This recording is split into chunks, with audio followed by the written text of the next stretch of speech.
All right, so let's just say you have less than stellar credit, maybe credit that other people would refer to as bad. Well, bad has a range in it, right? Are we talking bad like 100 credit score, which I think you get for signing your name?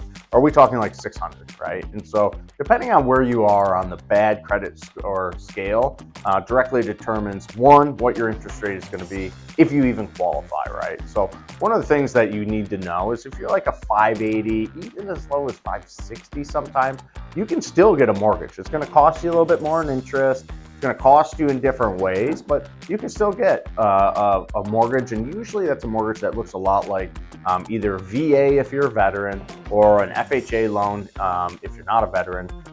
Those type of products are tailored to the less than tier 1 credit group, and less than tier 1, less than tier 2, but you can still get a mortgage and you can still get a house. And usually I find from this group, they're usually renting. And one of the things to consider about renting is you're paying 100% interest.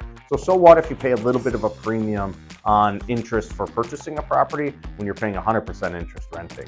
So if you have any questions, if your credit is less than stellar, or maybe you even need a credit repair situation to go ahead and get your credit up into that, go ahead and reach out. We work with great vendors. We'd love to chat with you about your situation, and we help everybody. So feel free to reach out. We'll go ahead and get you in a house. Thank you.